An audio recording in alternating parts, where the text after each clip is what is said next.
Hello, you wonderful people, and welcome to another episode of Not Too Comic Book. This being a show where I talk about TV shows that are adaptations of comic books. For today's episode, I'm going to talk about Tower of God Season 2, Episode 2. A lot of really interesting things went down in this episode, so let's break it down. So we're immediately picking up in the aftermath of the first test, and obviously we're coinciding this with Baam thinking about Rachel. She told him this story about, hey, there's a star and a guy wanted to go touch it, and so he built a tower. While others ridiculed him, he still built the tower nonetheless. And Baum had this whole conversation about how it must have been so lonely, like going after what you want, but you're at the top and alone. And you saw how much that struck a chord with Rachel, and she kind of had talked about it. It's like, right, like the fact is he didn't have anyone by his side. It can be lonely, because they had that whole conversation about loneliness, which obviously means a lot in that conversation, considering what Rachel did to Baum, what she means to Baum. She was his entire world. That world of his did expand upon coming into the tower, but right now, like, that's all he's focused on, is just her betrayal. Wants to understand why, you know? What's so important at the top of this tower that everyone's willing to go so far, even the person that is his everything, the person he went into this tower for, betrayed him and tried to kill him, you know? So, all of that. And it's so sad, because, like, at the same time this is happening, like, the rest of the teams that have, the rest of the people that have, not team because everyone's an individual at this point in time, but everyone who passed in the other areas has is making their way there, and Miseong is like handing out chocolate to everyone. Everyone gets one except for old man on the end, like the buzzed head dude. I forgot to look, because his name was definitely on the list, but I forgot. I definitely remember it being like it's like, it's something with an A. It's like, was it Archiraptor or something like that? It's something like that. I definitely remember it being with like an A. I do love that he's literally the only one. Viol got a chocolate bar before him. It's like, right, because even Viol was kind of like, yo, I'm gonna make sure like no one is like, I'm gonna eliminate everyone, but even he never specifically chose to try and get rid of Miseong like Home Dude did. So that's why she didn't give him any. And I love he's just sitting there with his hand out like, all right, candy, oh, this is so stupid, and he got none. Viol, Fug member, ended up getting one before him, and he takes it, but he kind of puts it to the side, because the whole conversation about like being alone and lonely in that moment, and he's away from his friends, and he's making sure not to get close to anyone again, because it's easier that way. And obviously we'll understand that more and more as the season progresses. Once again, unless you've read the webtoon, you know like why Viol's acting that particular way. Because Viol in this moment is trying to do everything he can not to be Baum. He's being Jewel Grace, the Fug member, the Slayer candidate. So either way, Wangnan gets quite the surprise as a whole bunch of familiar faces show up. He runs into Yiwa, he runs into Nia, he runs into Lurker, the loan sharker, money lender that he was owes money to. And so it is a situation of, why do I keep running into people I recognize? But obviously pointing out that, oh, Yiwa is from the Yeon family, so she's one of the 10 great families, which even I legitimately forgot. I knew she was from a prominent family. I did not remember. It's been a hot minute, so I was like, oh man, I actually forgot she was one of the 10 families. I was like, huh. I mean, obviously she has a very unique ability, show it showcases, like, and to my knowledge, and someone has to correct me, I don't think where the story is we've met any other member of the Yeon family. Not that I can think of. It isn't, you don't have to spoil anything. You don't have to be like, oh, it's this person, but like, let me know in the comments. Like, I don't think we've met any other person in the Yeon family so far in this series that I can think of off the top of my head, but maybe I'm misremembering. But either way, she's there with like the spoiled rich kid Prince, and you're like, oh, Prince. Oh, you spoiled little bastard. So I was like, right. Once again, it's so interesting when you look at people. Once again, it's like there's so many it feels with me so many emotions, because it's like, that's the problem of knowing where the story goes, because you're just like, man, all the stuff that's going through my mind right now, knowing where the story goes, you're just like, is like, it makes you nostalgic to see the beginning arcs for these characters, but then you're also just like, man, where the story goes from here for some of these characters, it's just kind of like wowzers, you know, thinking about that. So I'm like, yeah, some of that future stuff is all that I can think about looking at these characters, and I'm like, oh my god, I know what the future has in store for you. Oh, that's gonna be insane, that's gonna be crazy, yada yada, so on and so forth. So, but yeah, it turns out Yiwa is there because she failed her test despite Wagnon losing in that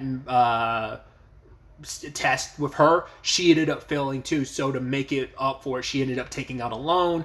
And it turns out Lurker works for Prince's dad's company, so that's why they're all here. He's taking advantage of the situation, rubbing it in Wangnon's face of like, yeah, I've kind of put my business beside me because like, oh, I'm able to climb the tower now because of Prince and his influence. And as we climb the tower, like, you guys over here, you losers, you're going to basically have to like take the L because we're climbing the tower and you're not. So,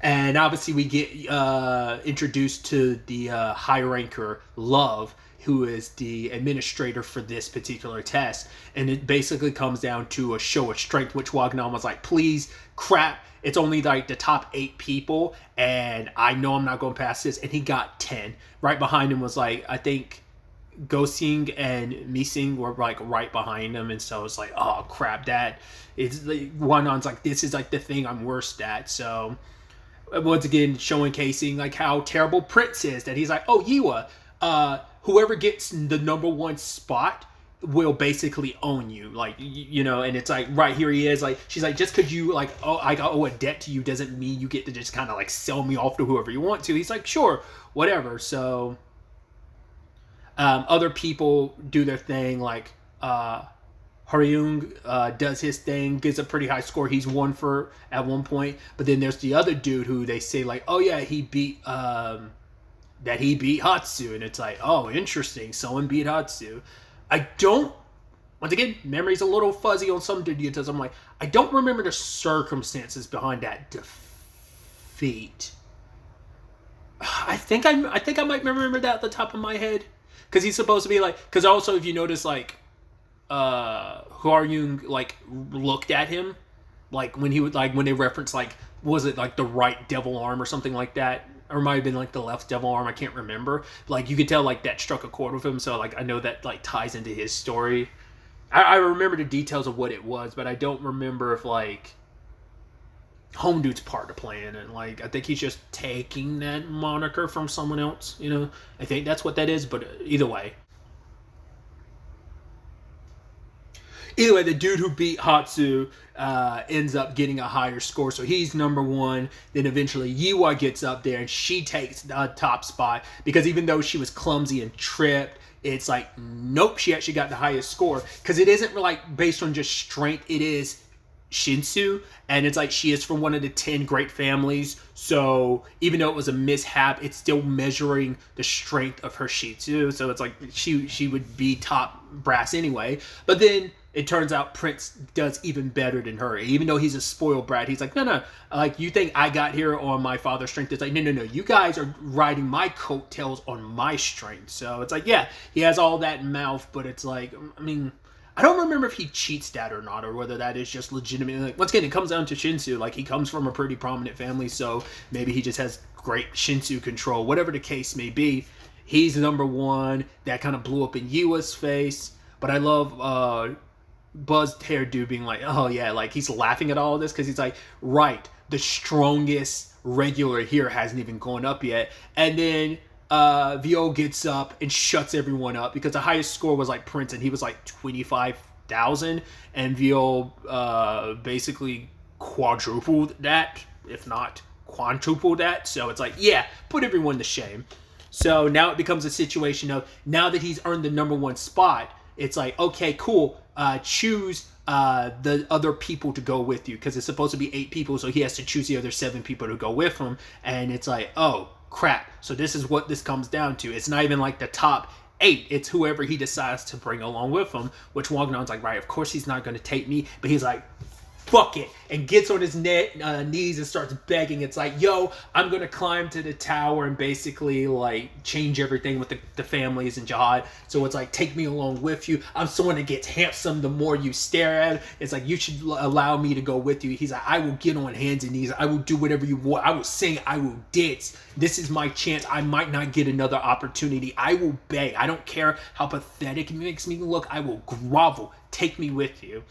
Then I love Buzz dude goes like, yeah, I have to climb the tower too.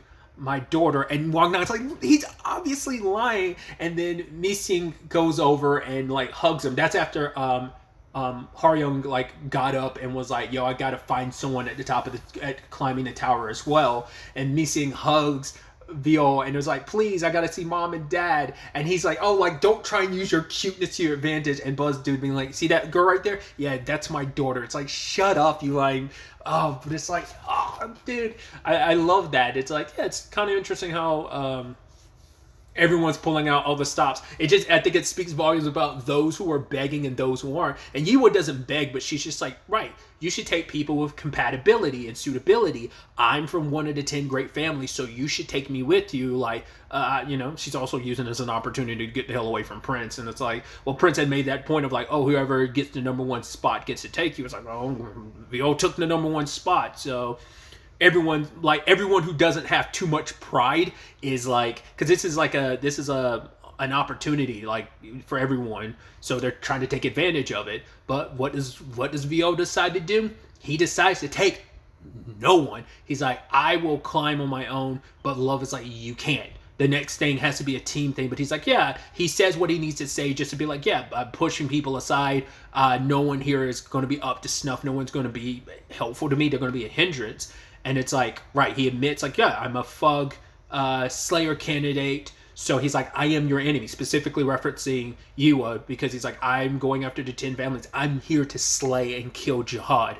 So I am your enemy, so you definitely don't want to be on a team with me. Once again, you see, like, a little bit of that Baam come through of, yeah, like, he didn't have to explain himself. He plays the role of the bad guy because it's like, it's easier that way. It keeps people away from him so no one ever has to get hurt by what he has to do. Like, I am literally part of I am the enemy of this tower, not only with the organization I am a part of, but also my role in that organization as a Slayer candidate, so... But Love's like, cool, how about we do this? Play a game, you win, you get to just kind of go off on your own like you want to. If I win, you have to follow the rules and take 7 people with you. So Vio's like, right, I'm gonna take this opportunity. So obviously everyone gets bored and roomed up as they're waiting for this next pseudo test between Love and Vio to go down. And Nia and Wang Nan are sharing a room. But I also love Yiwa sharing a room with Vio. I don't remember if that's because of the Prince thing or whether that's just like the way the rooms like shaked out. Because like I think the rooms are specific, like people were assigned rooms, and I love that Yiwa immediately thought like Vio was. Because I think the name Vio, Jill Vio Grace, she's like, oh, she thinks Baam's a girl because also the long hair and everything. But not realizing, like, right, we know Nia's a girl, but she's sharing a room with Wang Nan. So it's like, these are unisex rooms. They're co-ed rooms, sorry, more specifically. So she's like, right, we should go to the bath and stuff like that. Trying to, like, appease him a little bit. And then, like, she notices, like, he goes to the men's side. It's kind of like, cool, you were trying to invite him because you thought he was a woman. But he goes in there with Wang Nan, who dropped his ring, and it's like, oh, this has the Jihad sigil. And he's like, what? No, that's just something trendy, Which Vio's like, I've never heard of that. But obviously, if it's something that important to you, make sure you don't lose it. Never lose sight of the thing that's most important to you. So... But it's like, yeah, like I have something Jihad related. You made it clear you're going to kill Jihad and anyone associated. So I thought I was toast. It's like, oh God, he's so scary. But it's like, we know the big softy that Baam is. But once again, it's been, God, like I said, I don't remember if they specified how long it's been. It's been 6 years. I'm sure they'll say it. I think it's 6. I think it's really 5. But I do feel like I remember thinking it was 5, but it's actually 6. I don't remember. They'll probably say, like, once we get conclusion, like, once we get more familiarity of, like, what VO Baam went through during like the time skip, but it is 6 years. They just haven't specified it so far and how long it's been. So I should also bring this up now because the webtoon talks about it a little bit, and I don't know when they're going to talk about it too. You should also get used to like time skipping a lot in this and people not changing too much. Obviously, Baum did, but I think it makes sense because he's like, well, you're an outsider from you came from outside the tower. You're not someone who grew up in the tower and the Shinsu of it all. But basically, people can live for a very long time and never really age. There's a form of immortality because of Shinsu. So like, there are people who are very, very old. There's a lot of lore in this tower that goes back very long ways that characters you get associated with at present day are still around and ticking, and they don't look above 20 or 30. So that is something like, I go ahead and mention it now in case you're, it's something they talk about offhandedly, but it's never like it's not a point that they hammer home a lot. It's just like don't expect the characters to get super old. Like everyone stays fairly youthful for what they look like, just for that purpose of like, yeah, being inside the tower and Shinsu and everything keeps people fairly young. So it's just something I figured I should talk about, considering like, well, because like I said, Baum looks like he's older because time has passed. So you assume everyone ages naturally. It's like, no, this is like, even where the story is now, like, Baum looks exactly the same as what he looks like now, for the most, from with some aesthetic changes, sure, but he isn't. I don't think he's even gotten any taller. Maybe he has. I'd assume he's about the same as he is like during this season, but whatever the case may be, like I said, it's just a little detail I wanted to point out because it doesn't really get talked about anywhere else. But then the final ending to all of this is Love talking to his boss, being like, yo, I got to take out Fug. Once again, you're an enemy of the tower. Anyone that's here in the tower is like, an ally of the tower. And it's like, you work for the tower. You're working under the 10 families and the Jihad. Like, this is Jihad's tower. So it's like, yeah, an enemy of Jihad is an enemy of mine. And Love's like, yeah, I'm going to make an example of Vio. And I'm not just going to, like, beat him. I'm going to kill him because Fug needs to be wiped off the face of this tower. So I figured we weren't going to get to the test this episode. So I guess like it might not be the entire episode, but I'd assume it's going to be like at least 80% of the next episode, because like there's a lot. It's not like a lot, but like the test is not lengthy, but as like the context of it, I'm like, I could see that being the full episode, but it might not be the full episode, but it'll probably eat up like 80 to 90% of the episode next time. So it's gonna be interesting to see the test and everything, and what the deciding factor is going to be. Is Vio going to go on his own? Who is he going to choose? The thing I'm trying to remember though, there's things that happen, and I'm trying to remember, does that happen before or after the test?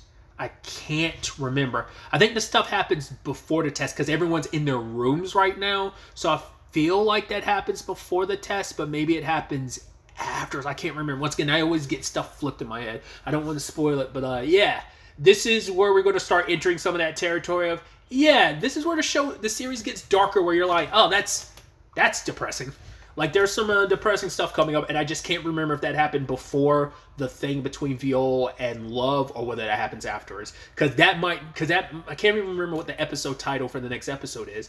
But, so there might not be episode, the Love and Viol thing might be next episode. It might even be episode 4 in actuality, depending on whether the thing I'm thinking of happens next episode or whether that's going to be episode 4. Just like I said, I can't remember the sequence of events of what order everything happens in, but I'm very, very excited to see when the next episode goes. Obviously, we got introduced even more to some of our, as we see from the opening, some of our main crew going forward. So so getting some more information on them and their circumstances, what they're fighting for, what they're climbing for going forward. So I'm excited to see where this all takes us. I need to find a better way to do that with stuff I've seen already or I've read, because I'm like, I know what's going to happen. Like I said, I just can't remember the sequence of events, but I remember the story beats. So it's like, I know it's going to be interesting to see like how much gets covered and what ends up getting covered in these episodes. And like I said, for the most part, it seems like a very faithful adaptation to my memory. I don't know if this is still a pacing thing of like, oh, like, are they cutting on alarms, like, or fast pacing stuff? It feels like it's on pace with like the webtoon in that regard. I don't think they're speeding through anything, but maybe I'm misremembering. Either way, That's really all I wanted to talk about. Until the next time we meet, be happy, be safe, live life to the fullest, and enjoy it. Good day and goodbye.